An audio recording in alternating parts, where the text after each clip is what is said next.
Hello दोस्तों, good morning. कैसे हैं आप सभी लोग?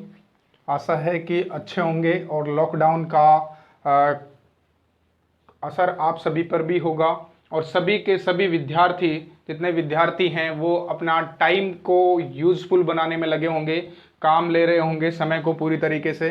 तो उसी दौर में जैसे हमने क्लासेस जो हमने चलाई थी इससे पहले की, उन क्लासेस में हमने पढ़े थे आधे ऐतिहासिक काल से संबंधित पाषाणकालीन युग पढ़ा था। इसके अलावा हमने सिंधु घाटी सभ्यता, हड़प्पा क्षेत्र और सिंध प्रांत क्षेत्र की जानकारियां मैप के माध्यम से पढ़ी थी। लेकिन आज हमारी उसी क्रम में आगे की जो क्लास है वो वैदिक सभ्यता को लेकर के है। वैदिक सभ्यता के बारे में आपको आज की क्लास में पढ़ाया जाएगा। ठीक है, तो चलते हैं क्लास पे। वैदिक सभ्यता, वैदिक सभ्यता का मतलब है, मैं आपको पहले तो इसके टाइम पीरियड से लिंक करता हूं।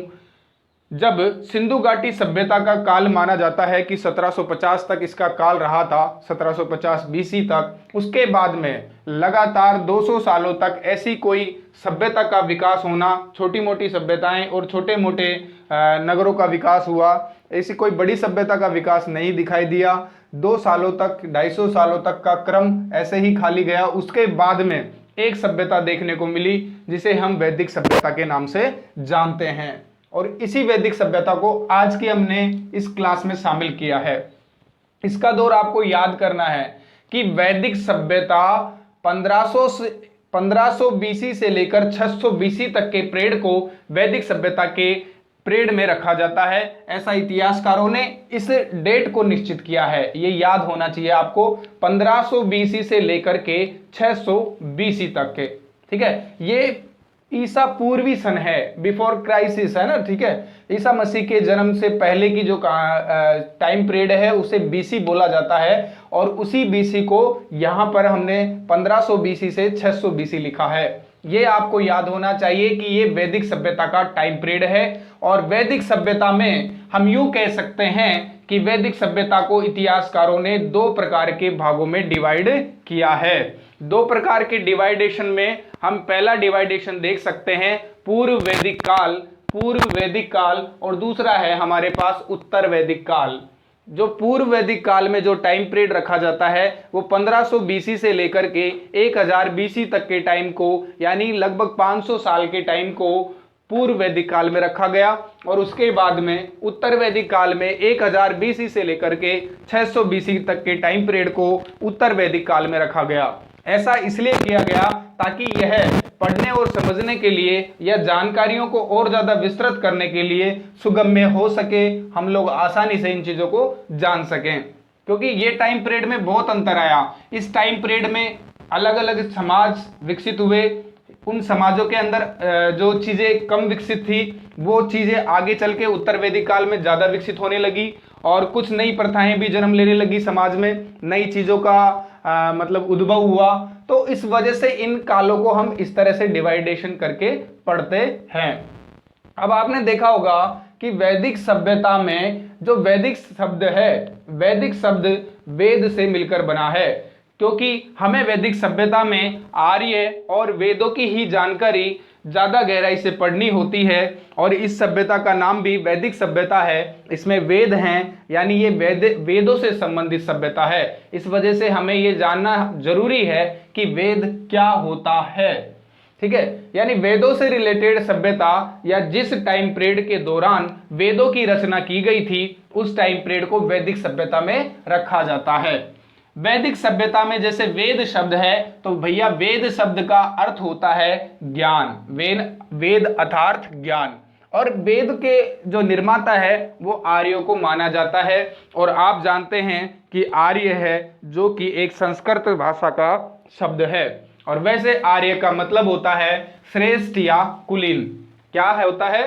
श्रेष्ठ या कुलीन। एग्जाम के तौर पर यहीं से कई बार क्वेश्चन पुट अप कर लिया जाता है कि आर्य शब्द का शाब्दिक अर्थ क्या है।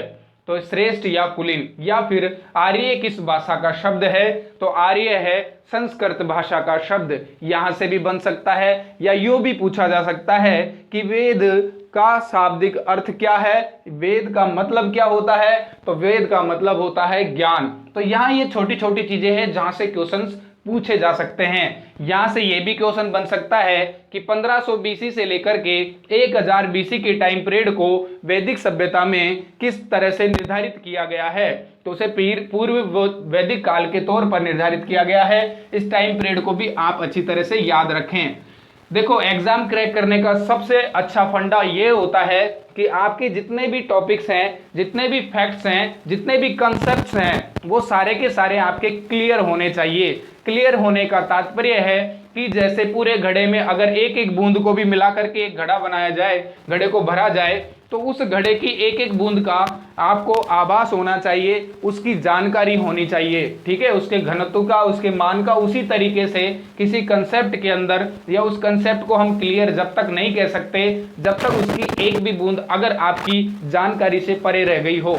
यानी आपको उसे जानना, यानी एक एक बूंद को, एक एक छोटे से छोटे कण के बारे में जानकारी होना जरूरी है, तभी आपका फैक्ट, आपका तथ्य क्लियर माना जाएगा। और फैक्टों के आधार पर ही की गई स्टडी के अनुसार ही हमें एग्जाम में सफलता मिलती है। अब देखो, उस दौरान क्या हुआ, भारत में वैदिक सभ्यता का उद्भव हुआ। वैदिक सभ्यता का टाइम पीरियड 1500 बीसी से लेकर के 600 बीसी तक माना जाता है। अलग अलग इतिहासकारों ने उन्होंने बताया कि जो वैदिक सभ्यता के दौरान आर्य लोग जो बाहर से आए थे, जो विदेशी लोग आए थे बाहर से, तो उनसे संबंधित विभिन्न प्रकार के इतिहासकारों के मत हैं जो कि भारत में प्रचलित हैं और इतिहास में इन्हें भी दर्शाया गया है। उनके द्वारा जो बातें बताई गई हैं, उन्होंने जिस प्रकार से इन्हें कहा है कि आर्य कहाँ से आए और किस प्रकार से इन्होंने भारत में एक नई सभ्यता को जन्म दिया, तो ये जानकारियां हैं जो भी विभिन्न प्रकार के इतिहासकार हैं उनके द्वारा अलग अलग मतों के रूप में दी गई हैं। लेकिन कुछ इंपॉर्टेंट इतिहासकार हैं जिनको एग्जाम में प्राय पूछ लिया जाता है और उनके बारे में जानना आपके लिए ज़्यादा नेसेसरी हो जाता है। इस वजह से यहाँ मैंने कुछ इंपॉर्टेंट जो इतिहासकार हैं, जहाँ से अब से पहले भी क्वेश्चंस बन चुके हैं आपकी यूपीएससी लेवल की एग्जाम में या फिर आप एसएससी लेवल की एग्जाम ले सकते हैं। सभी एग्जामों में लगभग यहाँ से क्वेश्चन देखे गए हैं, इनके मतों से संबंधित क्वेश्चंस को देखा गया है। इस वजह से यहाँ पर मैंने ये 4 नाम शामिल किए हैं। जैसे सबसे ज्यादा जो सैद्धांतिक मत है वो मैक्स मूलर का प्रचलित अवस्था में है, यानी सबसे ज्यादा जो प्रसिद्ध है वो कौन सा है, मैक्स मूलर का सिद्धांत प्रसिद्ध है। मैक्स मूलर का सिद्धांत सबसे ज्यादा प्रसिद्ध है। मैक्स मूलर ने कहा कि जो आर्य भारत में आए और इन्होंने वैदिक सभ्यता को उद्भव किया, जन्म दिया, तो ये सभ्यता को जन्म देने वाले जो आर्य हैं वो कहाँ से आए, मध्य एशिया से भारत में इन्होंने प्रवेश किया। उसके बाद में मैं बात करूं डॉक्टर संपूर्णानंद ये इतिहासकार हैं, इनका भी मत यही रहा कि ये आल्पस पर्वत जो कि एशिया और यूरोप के एक मतलब कॉम्बिनेशन में जो जॉइंट पॉइंट है वहां पर एक आल्पस पर्वत है, तो वहां से ये आर्य लोग वहां से भारत में प्रवेश किए थे। ठीक है, तो ये दोनों मत हो गए, दोनों मत एक जैसे हैं। इस वजह से इस चीज को ज्यादा प्रेफरेंस दी जाती है कि आर्य लोग भारत में मध्य एशिया से ही आए थे। ठीक है, कहां से आए थे, मध्य एशिया से ही आए थे, क्योंकि ये दोनों मत एक जैसे ही हैं। हमारे भारतीय इतिहासकारों में देखा जाए तो भारतीय इतिहासकार में बाल गंगाधर तिलक जो कि एक साहित्यकार भी हैं, उनके द्वारा ये बताया गया कि जो भारत में आर्य आए थे वो आर्कटिक अर्थात उत्तरी ध्रुव से भारत में आए थे। उत्तरी ध्रुव से तात्पर्य है, आपने ग्लोब देखा होगा तो ग्लोब में ये ऊपरी हिस्सा है उत्तरी ध्रुव है और ये नीचे वाला हिस्सा है जो कि दक्षिणी ध्रुव है।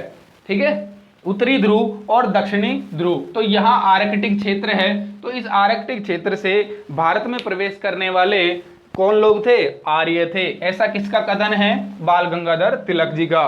ठीक है, आपको ये याद होना चाहिए, स्पेशली जो चीजें मैं पढ़ा रहा हूं वो तथ्यात्मक भी हैं और इसके अलावा आपकी एग्जाम के अकॉर्डिंग बहुत ज्यादा इंपॉर्टेंट भी हैं।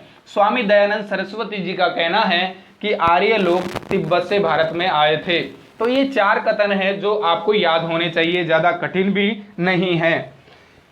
इस अनुसार हम देख सकते हैं कि मैक्स मूलर ने कहा कि आर्य मध्य एशिया से, डॉक्टर संपूर्णानंदन ने कहा कि आर्य आल्प्स पर्वत यूरेशिया से भारत में आए, बाल गंगाधर तिलक ने कहा कि ये आर्कटिक उत्तरी ध्रुव से आए, जबकि स्वामी दयानंद सरस्वती का कथन है कि ये लोग तिब्बत से भारत में प्रवेश किए थे। तो ये चारों कथन आपको याद होना चाहिए। इसके अलावा बात करें कि सबसे ज्यादा प्रचलित कथन या सिद्धांत या मत किस इतिहासकार का है, तो मध्य एशिया से आने वाला जो सिद्धांत है मैक्स मूलर ने प्रोवाइड किया था, तो मैक्स मूलर का यही सिद्धांत सबसे ज्यादा प्रचलित है। ठीक है, इसी को मानते हैं कि आर्य कहां से आए थे, मध्य एशिया से भारत में आए थे। बात करें हम कि किस तरह से आर्यों के आने की जानकारी और उनके द्वारा एक नई सभ्यता विकसित करने की जानकारी हमें प्राप्त होती है, तो वो उन कुछ साक्ष्यों के आधार पर हमें प्राप्त होती है। तो पुरातात्विक और साहित्यिक दोनों प्रकार के स्रोतों के आधार पर हमें जानकारियां प्राप्त होती हैं। यहां देखें तो पुरातात्विक साक्ष्यों या स्रोतों का मैंने अलग ही कॉलम बनाया है, और आपको बता दूं कुछ अभिलेखों के माध्यम से, ठीक है, कुछ बर्तन वगैरह मिलना या कुछ चीज़ों कुछ वस्तुएं मिलना, उनके आधार पर भी उनको साक्ष्य मान करके हम इसका अंदाजा लगा सकते हैं। जैसे पहला है बोगाज कोई अभिलेख, तो बोगाज कोई अभिलेख ये भी बहुत इंपॉर्टेंट अभिलेख है, यहां से भी क्वेश्चन इससे पहले बन चुके हैं। 1400 BC के इस अभिलेख में आपको इंद्र वरुण वात्सल्य शब्दों का उल्लेख मिलेगा, उत्कीर्ण मिलेगा। ठीक है, इसमें क्या है कि इन चीजों के बारे में जानकारी मिलेगी जो कि आर्य सभ्यता के दौरान लोगों के द्वारा सबसे ज्यादा इंद्र भगवान, वरुण भगवान या वात्सल्य भगवानों का जो पूजा पाठ वगैरह का जो सिस्टम था, वो जो व्यवस्था थी, उस व्यवस्था के बारे में जानकारी कहाँ से मिलती है, बोगाज कोई अभिलेख से। बात करें हम गैरिक मर्दभान OCP के द्वारा हमें पूर्व वैदिक काल की जानकारी मिलती है, जिस काल के दौरान सभ्यता की विकास की शुरुआती हुई थी और बाद में जिस प्रकार से शुरुआत वो एक विकसित सभ्यता के तौर पर बढ़ने लगी, तो उत्तर वैदिक काल के बारे में जानकारी हमें चित्रित दूसर मृदभांड से मिलती है। तो ये सब चीजें हैं, ये दोनों चीजें हैं, ये भी इंपॉर्टेंट हैं, और ये बोगाज कोई अभिलेख भी इंपॉर्टेंट है आर्यों से संबंधित वैदिक सभ्यता में। इस वजह से मैंने इन्हें यहाँ शामिल किया है दोस्तों। ठीक है, अब आगे चलते हैं कि साहित्यिक स्रोत कौन से हैं। जो मेन टॉपिक है वो वेदों के बारे में है, तो साहित्यिक स्रोत भी यहाँ पर वेद ही हैं, वेदों को साहित्यिक माना गया है। ठीक है, वेद वैसे भी साहित्य हैं, तो यहाँ वेदों को जब पढ़ेंगे हम तो इनके बारे में अलग अलग प्रकार की जानकारियां हैं जो मैं आपको बता दूंगा। एक भी क्वेश्चन नहीं छूटेगा, आप चाहे कोई सी भी ऑप्शनल बुक उठाकर देख सकते हैं, एक भी क्वेश्चन यहाँ से बाहर नहीं आएगा। कोई सी भी एग्जाम देंगे तो भी उसमें आपको कोई परेशानी नहीं आएंगे और याद भी आसानी से हो जाएंगे। बात करें तो वेदों के बारे में, वेद शब्द का अर्थ होता है ज्ञान, और वेद कितने हैं, 4 प्रकार के होते हैं। वेद कितने हैं, 4 प्रकार के होते हैं, और वेदों को समझने के लिए ही 6 वेदांगों की रचना की गई थी। वेदों को समझने के लिए ही कितने वेदांगों की रचना की गई, 6 वेदों की रचना की गई थी। ठीक, इसके अलावा 6 वेद कौन कौन से हैं, शिक्षा, ज्योतिष, कल्प, व्याकरण, निरुक्त और छंद। जो 6 वेदांग है ना, वो कौन कौन से हैं, 6 वेदांग। और ये वेदांगों की रचना क्यों की गई है, ताकि आप वेदों को समझ सकें। वेदों को समझने के लिए वेदांगों की रचना की गई है। जैसे कौन कौन से हैं, शिक्षा है आपका वेदांग पहले नंबर का, कितना, शिक्षा, ज्योतिष विद्या मतलब ज्योतिष विद्या, शिक्षा ज्योतिष विद्या, कल्प, कल्प है, निरुक्त है, आपका छंद है। ठीक है, कितने हो गए, 5 हो गए। तो एक व्याकरण भी बचा है, छंद के अलावा क्या है, व्याकरण। तो ये 6 वेदांग है जो कि वेदों को समझने में आपकी हेल्प करेंगे।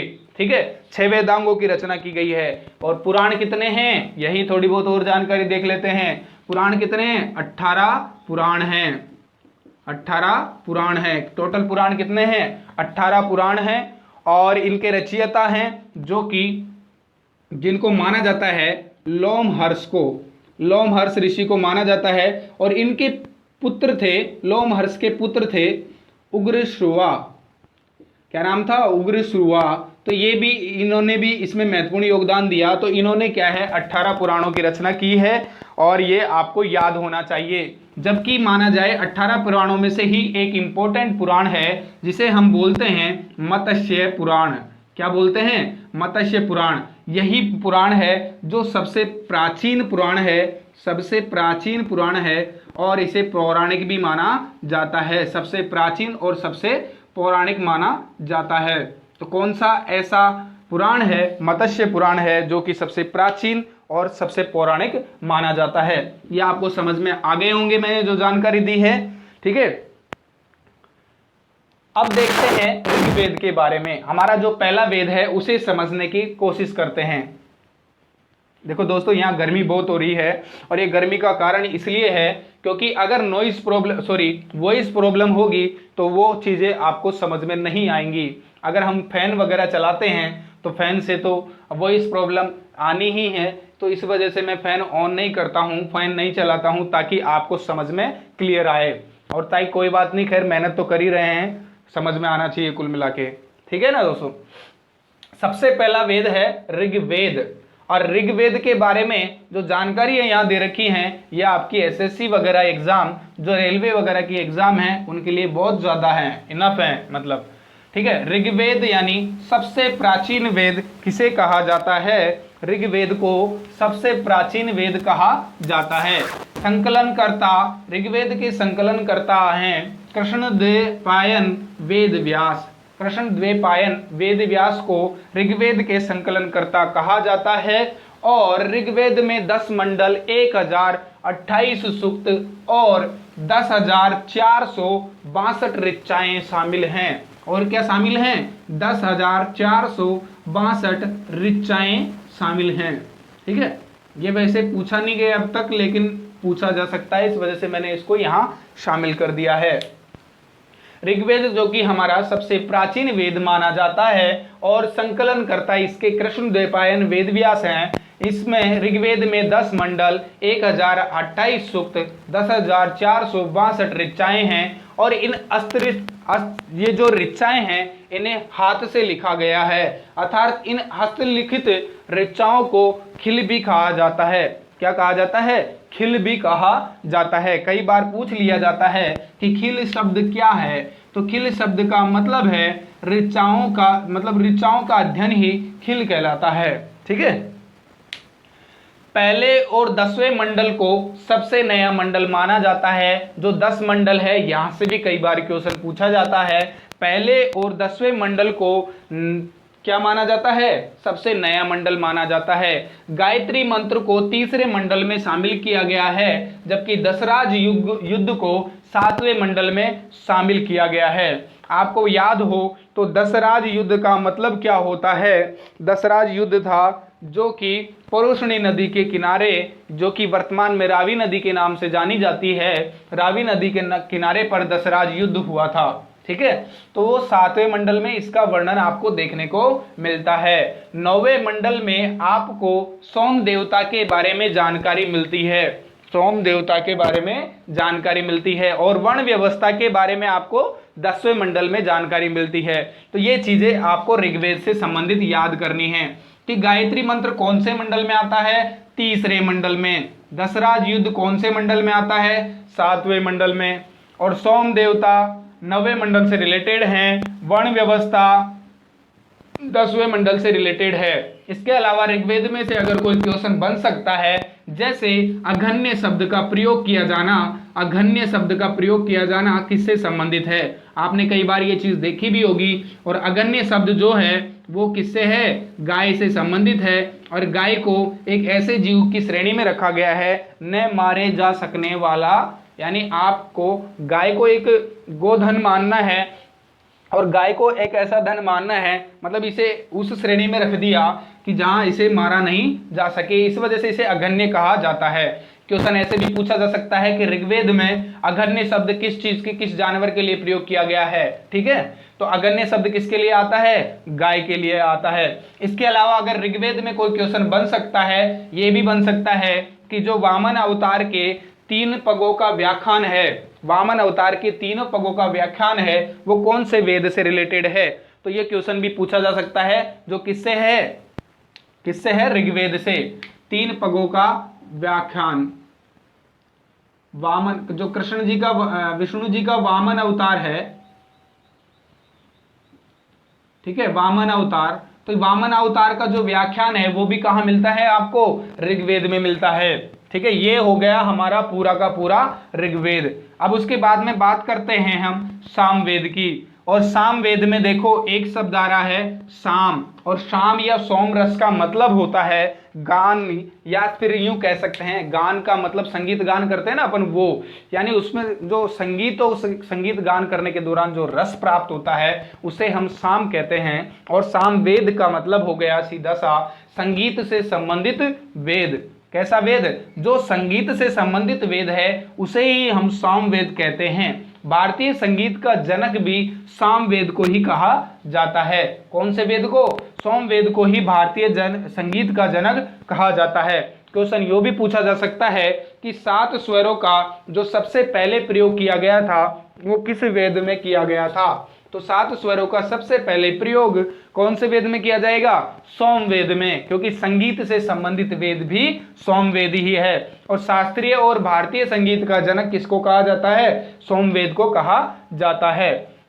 बात करें यजुर्वेद की, यजुर्वेद में आपकी यज्ञ विधियों का वर्णन है, और यह एकमात्र ऐसा वेद है जो कि गद और पद दोनों भागों में लिखा गया है। ठीक है, यजुर्वेद के बारे में आपको क्या जानना है कि यह एकमात्र ऐसा वेद है जो कि गद और पद दोनों तरीके से लिखा गया है, और इसमें यज्ञ विधि का वर्णन देखने को मिलता है, साथ में ही एक बलिदान विधि का वर्णन भी देखने को मिलता है। कौन सी विधि? बलिदान विधि। ठीक है, यज्ञ के दौरान बलिदान वगैरह का जो सिस्टम है वो भी चीज कहां से मिलती है? यजुर्वेद से देखने को मिलती है। लास्ट चलते हैं हम अर्थवेद पे। अर्थवेद की जो रचना है उसमें अर्थवा ऋषि ने की है। किसने की है अर्थवेद की रचना? अर्थवा ऋषि ने की है। और इससे संबंधित ये है कि अर्थवेद में जादू, टोना, वशीकरण, अंधविश्वास, श्रेष्ठ, ब्राह्मणवाद, ब्राह्मण वेद, सब है ना, ये सारी चीजें हैं जो किसमें शामिल हैं? आपके अर्थवेद में शामिल है। इसीलिए इसे ब्राह्मणवाद का सबसे ज्यादा योगदान होने की वजह से इसे ब्रह्म वेद भी कहा जाता है, या कुलीन वेद भी, या श्रेष्ठ वेद भी कहा जाता है। इसीलिए यह वेद बहुत सारी चीजों को अपने अंदर संग्रहित करता है। इसकी वजह से यह एक सबसे बड़ा वेद भी है। चारों वेदों में सबसे बड़ा वेद अर्थवेद है, और इसके अलावा सबसे प्राचीन वेद ऋग्वेद है। अर्थवेद में अर्थवा ऋषि द्वारा इसकी रचना की गई थी। अगर और जानकारियां आप लेना चाहो इन्हीं बातों से अलग प्रकार की, तो मैं आपको बता दूं कि अर्थवेद के अंदर कन्याओं के जन्म की निंदा की गई है। किसकी? कन्याओं के जन्म की निंदा की गई है। कन्याओं के जन्म की निंदा की गई है।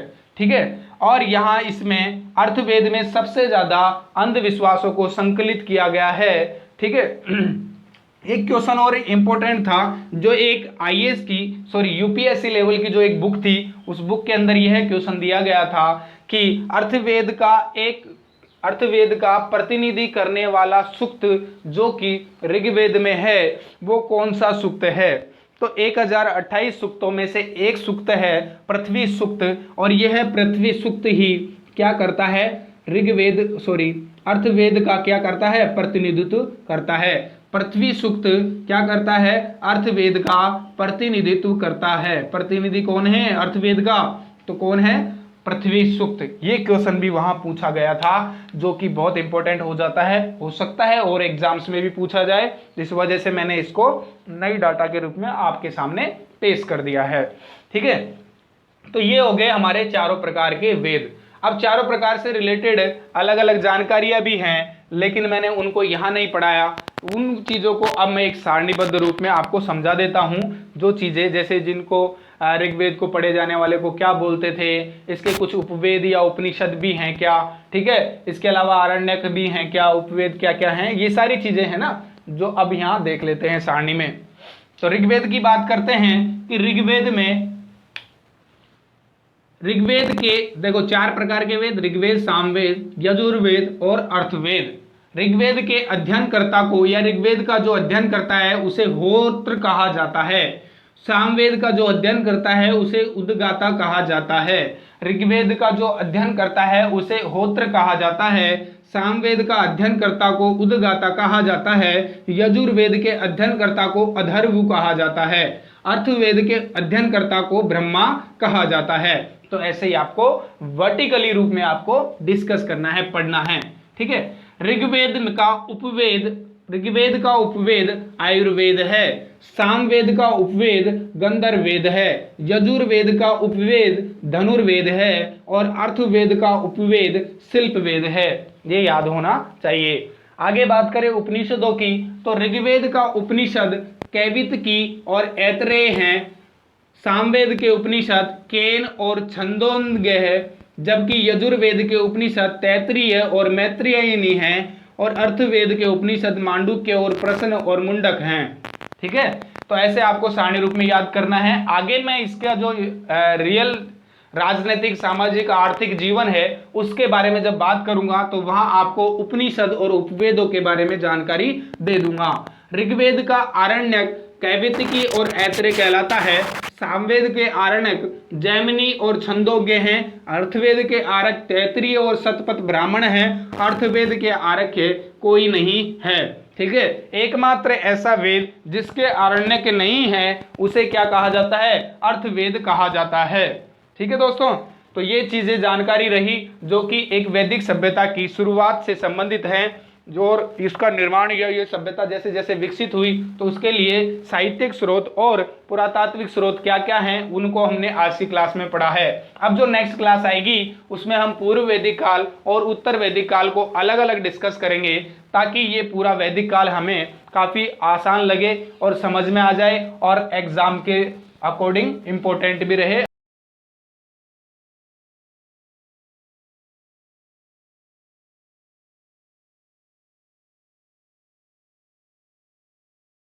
हेलो दोस्तों, अगर आप कम समय में अपनी तैयारी को नई पहचान देना चाहते हैं और गुणवत्ता से समझौता नहीं करते हैं तो पहचान एकेडमी में आपका हार्दिक स्वागत है। आप हमें फॉलो कर सकते हैं यूट्यूब पर, फेसबुक पर और इंस्टाग्राम पर। इस तरह की सभी वीडियोस अवेलेबल रहेंगी आपको यूट्यूब पर। आप हमारे चैनल को सब्सक्राइब करें, लाइक करें एंड शेयर करें और अपनी तैयारी को एक नया अंजाम दें ताकि कम समय में तैयारी करते हुए आप अपनी सफलता को अचीव कर सकें। हेलो दोस्तों।